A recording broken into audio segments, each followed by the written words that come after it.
very familiar with. But this particular piece was found in a German workshop. It had no cartouches bearing her name, and it was found in the early 1920s by German excavators. But it looks nothing like this version of Nefertiti, which was found on the walls of Tel Armana, which was actually the city of Akhenaten. But yet this one has been claimed to be Nefertiti, meaning the beautiful one has come, and is supposed to be the most beautiful woman who ever lived.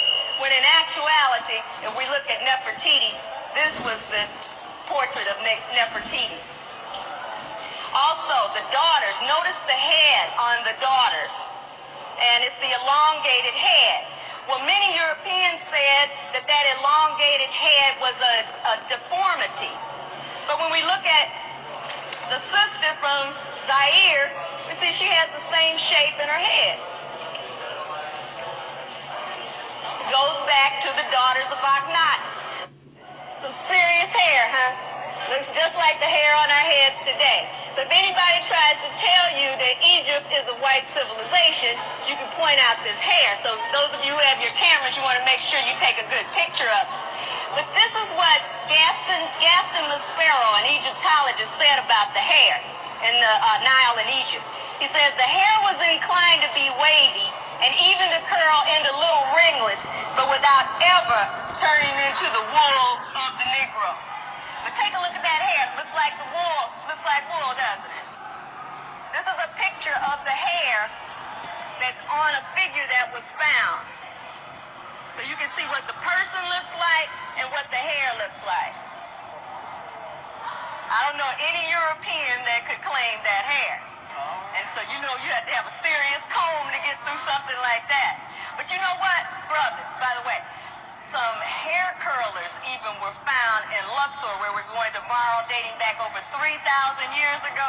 So when you see those sisters with that head full of hair curlers, she's actually practicing an ancient African fashion tradition. Okay? So come on up and get a good look at the hair. Okay, the word for earring is shaku. And so this is a style of earring that Tutankhamun and other Nubians wore. They came from Queen T, who popularized this style of earring. Now what's happening now is Liz Taylor's copying the same style of earring and making them part of her Egyptian style collection. But not just the earrings. Take a look in here because there's a bracelet that's called a minithred. And when Ahmose was crowned king, his mother, Ahotep, wore this bracelet. And so while he was the one who was trying to drive the Hyksos out of our land and preserve our culture, Liz Taylor's now trying to rip it off. And here's that bracelet. Making millions of dollars off of it. Never get it right. Taking everything we have. Now you can see the grandeur of African people, brothers and sisters, like looking at this Grand Master right here, Amenhotep III. Amenhotep III was known in the 18th dynasty as the Grand Master Builder during his time. And when we get into Upper Egypt, you're going to see the temple that he also built on too. You're going to see the lotus columns that he also built in Luxor. But as you look in the courtyard of Luxor, you'll see some toothpick columns that the Romans built. And when you look at these toothpick columns and you see the columns that Amenhotep III built, you'll see who truly was the Grand Master Builder during his time was Amenhotep III. And I think it's only right that the queens, that my wife should speak on the queens. This is the beautiful Nubian queen known as Queen T. She was the wife of Amenhotep III, like my husband just mentioned.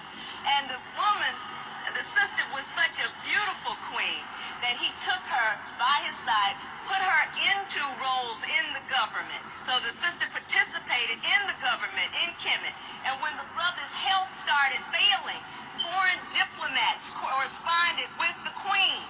And then the queen even became the first Secretary of State in Kemet for her son, Amenhotep IV, or known as Akhenaten, when he chose not to take care of governmental duties. Now, the brother loved the queen so much that he built a lake for her, an ornamental lake, a mile long and a fifth of a mile wide, known as Lake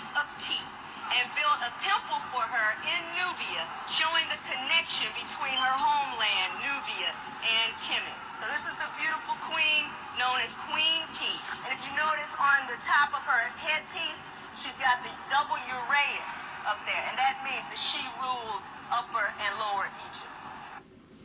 Now, this brother saw the sister equal to him. That's why